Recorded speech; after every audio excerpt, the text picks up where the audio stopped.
오늘은 안드로이드 스마트폰 전용 복구 프로그램 하나를 소개해 드리려고 합니다. 첨부한 링크를 눌러 공식 홈페이지로 이동하면 프로그램에 대한 안내를 볼 수 있습니다. 프로그램명은 텐노 쉐어사에서 제공하는 얼트데이터 안드로이드라는 프로그램으로 루팅을 하지 않아도 삭제했던 사진이나 오디오 파일, 동영상 파일, 기타 문서 파일을 클릭 한 번으로 스캔한 다음에 원하는 항목을 선택해서 복구할 수 있습니다. 프로그램 설치를 위해 첨부한 링크를 눌러 경품 사이트에서 제공하는 웹페이지로 이동합니다. 현재 제공하는 프로그램은 최신 버전으로 이름과 이메일을 입력하면 라이선스 코드를 받을 수 있습니다. 이름은 영문으로 아무렇게 입력한 다음에 이메일은 본인이 사용하는 이메일이 아니더라도 일회용 이메일을 입력해도 정상적으로 수신을 합니다. 이름과 이메일을 입력한 다음에 라이선스 받기를 누르면 이렇게 성공했다는 창이 열립니다. 확인을 누른 다음에 입력한 메일 수신함으로 이동하면 메일이 온 걸 볼 수 있습니다. 해당 메일로 이동하면 다운로드 링크와 함께 본인이 입력한 이메일 주소와 활성화 코드를 볼 수 있습니다. 이 두 가지를 모두 복사를 한 다음에 메모장에 붙여넣기를 하고 첨부한 링크를 눌러 설치 파일을 다운로드 합니다. 다운로드 받은 파일을 더블 클릭하고 설치를 진행하는데 바로 메인에 있는 인스톨 눌러 진행하면 됩니다. 세팅 목록을 펼쳐보면 설치 경로와 언어 선택이 있는데 아쉽게도 한국어는 없습니다. 설치한 다음에도 프로그램에서는 한국어를 지원하지 않지만 사용하는 방법은 굉장히 간단합니다. 일단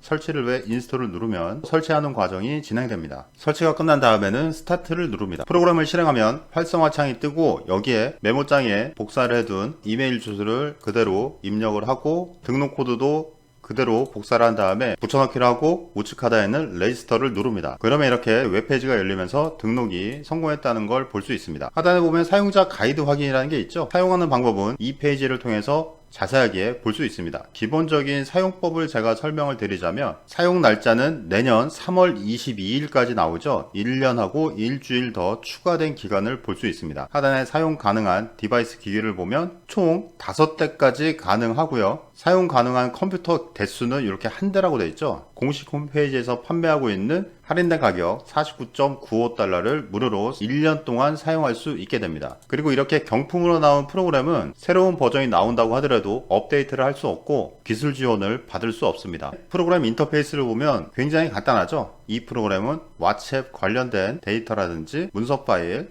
메신저 내용 이런 것들을 주로 복구하는 서비스를 제공하고 있습니다. 우측 하단에 보면 안드로이드 아이콘을 볼 수 있고 이 메뉴를 통해서 삭제한 파일이라든지 사진, 동영상, 오디오 파일을 복구할 수 있습니다. 상단에 보면 메뉴가 있습니다. 해당 메뉴를 펼쳐보면 설치할 때 말씀드린 것처럼 한국어를 지원하지 않습니다. 왓츠앱을 사용하시는 분들은 이 복구 기능을 사용하시면 되고 왓츠앱을 사용하지 않는 분들은 우측 하단에 있는 리커버 로스트 데이터를 클릭합니다. 다음으로 안드로이드 스마트폰을 PC와 연결을 합니다. 처음 사용할 때는 데이터 연결을 위해서 허용 여부를 설정을 해주셔야 되는데 본인이 사용하는 스마트폰 USB 디버깅 허용 설정을 해놨다면 스마트폰에 허용 팝업이 뜰 겁니다. 허용을 계속해서 눌러주면 화면에서 보시는 것처럼 복구할 수 있는 메뉴가 이렇게 쭉 나열됩니다. 혹시라도 USB 디버깅 허용 설정을 하지 않았다면 별도로 해주시면 되는데요. 본인이 사용하고 있는 스마트폰 설정 메뉴로 이동한 다음에 스크롤 아래로 쭉 내려서 휴대전화 정보를 누릅니다. 다음으로 소프트웨어 정보로 이동한 다음에 빌드 번호를 연타해주면 개발자 모드로 이동할 수 있습니다. 개발자 모드가 활성화된 다음에 뒤로 가기를 누르면 설정 메뉴 제일 하단에 개발자 옵션을 볼 수 있습니다. 해당 메뉴로 이동한 다음에 스크롤을 아래로 쭉 내리면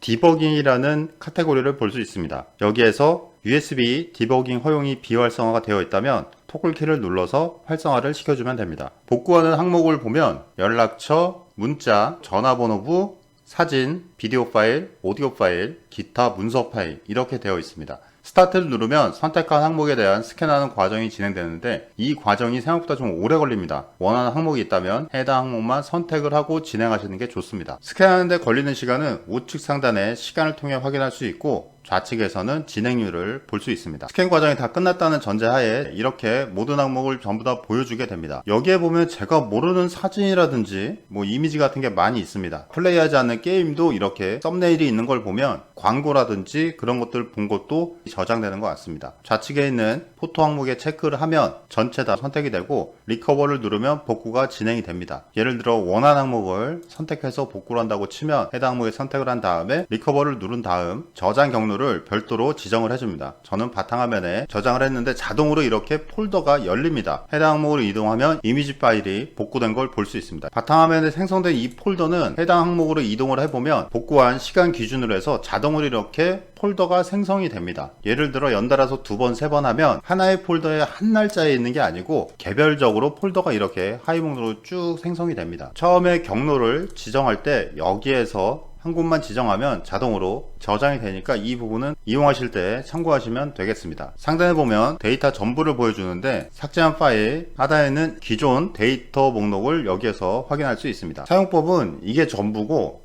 별도로 설정을 할 필요도 없고 루팅을 할 필요도 없이 원하는 항목을 선택한 다음에 스타트를 눌러 스캔을 하고 결과에서 복구할 대상을 선택하고 경로만 지정하면 끝납니다. 스마트폰에 있는 데이터를 별도로 백업하지 않은 상태에서 삭제한 걸 찾고 싶은 분들은 오늘 소개한 프로그램을 사용해 보시기 바랍니다. 영상을 보고 도움이 됐다면 구독과 좋아요 버튼 부탁드립니다.